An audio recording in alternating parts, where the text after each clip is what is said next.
Many in this chamber understand that America must not fail. In the 6 years since our nation was attacked, I wish I could report to you that the dangers have ended. They have not. And so it remains the policy of this government to use every lawful and proper tool of intelligence, diplomacy, law enforcement, and military action to do our duty, to find these enemies, and to protect the American people.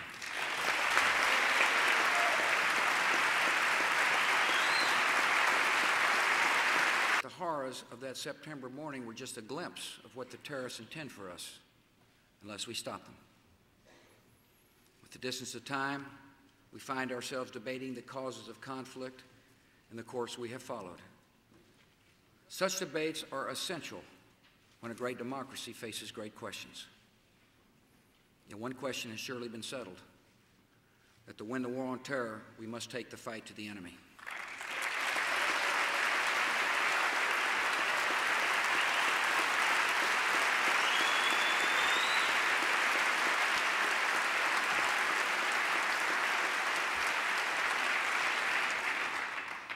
This war is more than a clash of arms. It is a decisive ideological struggle, and the security of our nation is in the balance. To prevail, we must remove the conditions that inspire blind hatred and drove 19 men to get onto airplanes and to come and kill us. What every terrorist fears most is human freedom. Societies where men and women make their own choices, answer to their own conscience, and live by their hopes instead of their resentments. Free people are not drawn to violent and malignant ideologies, and most will choose a better way when they're given a chance. So we advance our own security interests by helping moderates and reformers and brave voices for democracy. The great question of our day is whether America will help men and women in the Middle East to build free societies and share in the rights of all humanity. And I say, for the sake of our own security, we must.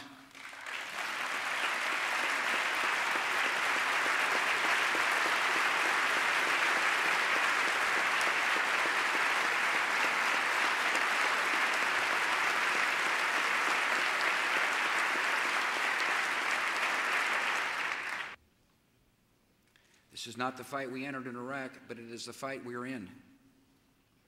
Every one of us wishes this war were over and won.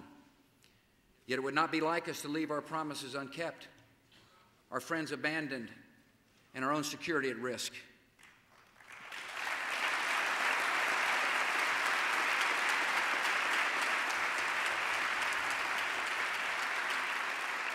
Ladies and gentlemen, on this day, at this hour, it is still within our power to shape the outcome of this battle. Let us find our resolve and turn events toward victory.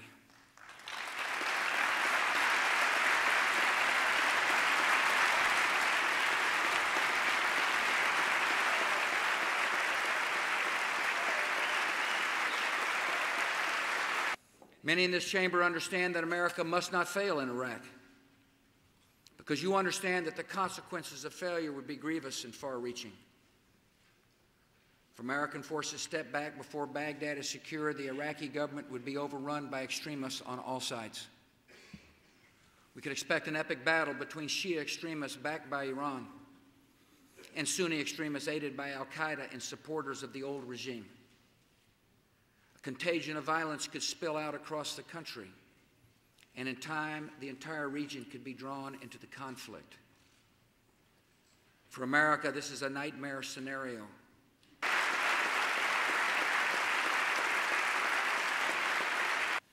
Our country is pursuing a new strategy in Iraq, and I ask you to give it a chance to work.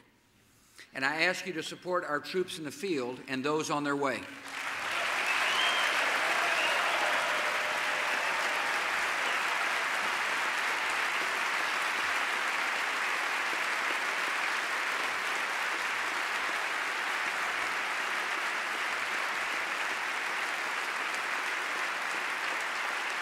In Iraq, multinational forces are operating under a mandate from the United Nations. We're working with Jordan and Saudi Arabia and Egypt and the Gulf states to increase support for Iraq's government. The United Nations has imposed sanctions on Iran, and made it clear that the world will not allow the regime in Tehran to acquire nuclear weapons.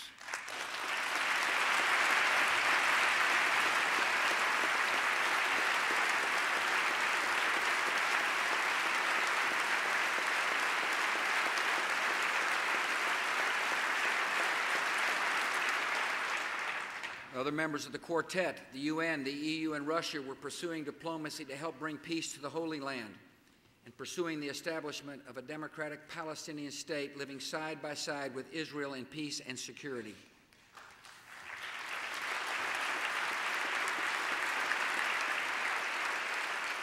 In Afghanistan, NATO has taken the lead in turning back the Taliban and al-Qaeda offensive, the first time the alliance has deployed forces outside the North Atlantic area. Together with our partners in China and Japan, Russia, and South Korea, we're pursuing intensive diplomacy to achieve a Korean peninsula free of nuclear weapons.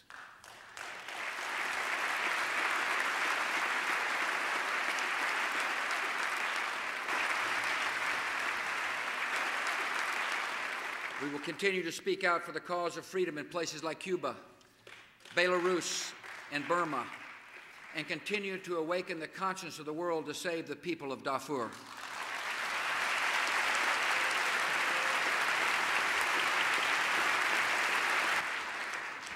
American foreign policy is more than a matter of war and diplomacy.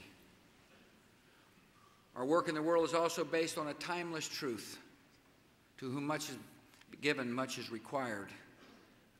We hear the call to take on the challenges of hunger and poverty and disease, and that is precisely what America is doing. We must continue to fight HIV/AIDS, especially on the continent of Africa.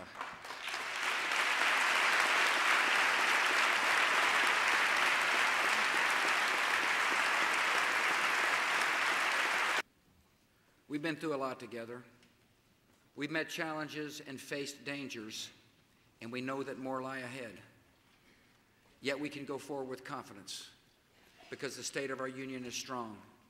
Our cause in the world is right, and tonight that cause goes on. God bless.